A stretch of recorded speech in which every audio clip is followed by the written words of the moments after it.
असताना त्यांच्यानी सांभाळलेले म्हणा किंवा इथं दहशत निर्माण करणारे म्हणा की दोडामार्ग तालुक्याला उद्ध्वस्त करणारे काही मंडळी त्यांनी सांभाळलेली आहे हे त्यांनी स्पष्टपणे दाखवून दिलेलं आहे या सभेमध्ये. स्पष्ट मी एकच प्रश्न विचारला होता की जो त्यांनी जिल्हा पंचायत समितीचं पत्र काढलेलं आहे, लेटर पॅडवर BDOंची सही आहे आणि BDOंना माननीय जिल्हाधिकारी कार्यालयातून त्यांना बडतर्फ करण्यासाठी माननीय जिल्हाधिकाऱ्यांनी आदेश काढले होते. तरी असताना ही त्यांच्या सहीने आमसभा कशी होती हा प्रश्न एकच विचारला. त्या प्रश्नावर ते तुटून पडलेत आणि अंगावर माझे आलेले आहेत. ह्यात सर्वात कटकारस्थान करणारे राजू निंबाळकर यांचा हात आहे. राजू निंबाळकरनेच कुठेतरी प्लॅन आखला असेल की ह्यांना कुठेतरी शांत करण्याचा विचार केला असेल. कारण राजू निंबाळकरचे जे काही अवैध धंदे आहेत किंवा त्यांचं जे काय लपाछुपीचं कारस्थान आहेत किंवा त्यांना जे सांभाळणारे अधिकारी आहेत त्यांना कुठंतरी सांभाळण्यासाठी त्यांच्यानी हात त्या ठिकाणी मोडीत करण्यासाठी सभेचा मला दाबण्याचा प्रयत्न केला आहे असं मला कुठेतरी वाटतं. अगोदर मी ह्याच्याविषयी एक निंबाळकरचा विषय घेतला होता जो त्यांनी तिराळी धरणाच्या खाली पाणी अडवून एक बोटिंग केलं होतं. त्या संदर्भात मी प्रश्न उपस्थित केला होता. त्यावेळेस ते एक तो विषय माझ्या अंगावर आले होते. पण त्यावेळेस हा एवढा विषय झाला नव्हता कारण तो विषय मी अधिकाऱ्यांपर्यंत पोहोचवला होता. पण त्याचीच आज विचारपूस करण्यासाठी मी आज उपस्थित होतो.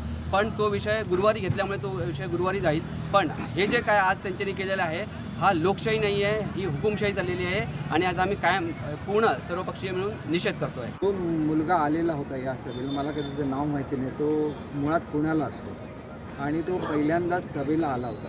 त्याच्यामुळे मी अध्यक्ष म्हणून 4-5 वेळा त्याला सांगितलं की तू खाली बस.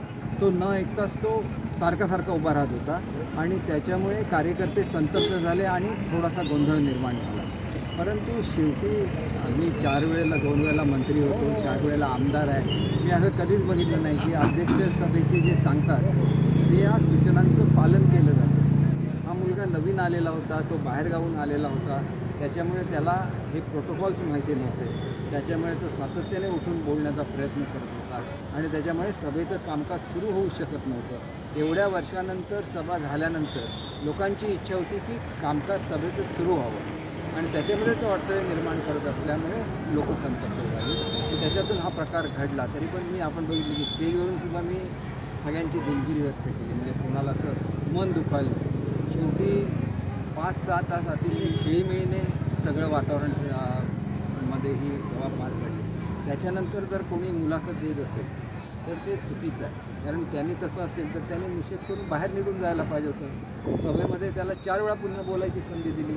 त्याला तो मुलगा बोललेला होता, त्या ठिकाणी तो युवक होता, तो बोललेला होता. याचा अर्थ स्पष्ट आहे की त्याला सभाशास्त्राची माहिती नाही आणि त्याच्यामुळे हा प्रकार घडला असं माझं स्पष्ट. थांबण्यासाठी सुद्धा एकदम जबरदस्ती केली नाही की त्याला सभागृहातून बाहेर जायला सांगितलं नाही. मी एवढ्या शांततेपणे करतो तर थोडंफार तरुण कार्यकर्ते असतात, पटकन वागावतात. झालेला प्रकार योग्य असं मला बिलकुल वाटत नाही. परंतु असा प्रकार घडता कामा नये तर सभाशास्त्राचं पालन सगळ्यांनी केलं नाही असं बिलकुल नाही. त्याला मारहाण बिलकुल झालेली नाही. हे चुकीचं काहीतरी मुद्दाम पसरवण्याचा प्रयत्न करतात. हे बदनामी करण्याचं षडयंत्र आहे आणि कदाचित त्यांना हे षडयंत्र करायचं म्हणूनच ते मुलगा त्या सभेमध्ये गडबड करत असतो. तुम्ही सांगावं. कारण एवढ्या खेळीमेळीत वातावरणात सभा संपल्यानंतर पुन्हा येऊन अशा त्यांची मुलाखत देणं म्हणजे त्याला संधी देणं चुकीच होतं. त्याच वेळेला त्याला बाहेर काढलं तर त्याला संधीच मिळाली नाही. तुम्ही राजू निंबाळकरांना हा प्रश्न विचारा. त्यांचे कुठलेही अवैध धंदे नाही.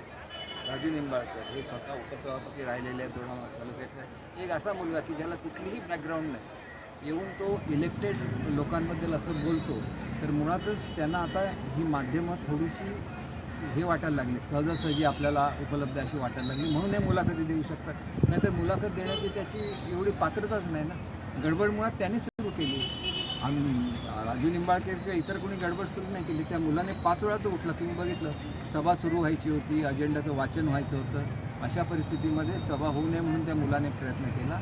म्हणून इतरांनी त्याच्यावर रिॲक्शन झाली हे सुद्धा चुकीचं आहे. खरं तर नियमाप्रमाणे मी त्याला सभेच्या बाहेर काढायला पाहिजे होतं. पण असं करण्याचा माझा स्वभाव नसल्यामुळे हा प्रकार घडला असं मला वाटतं.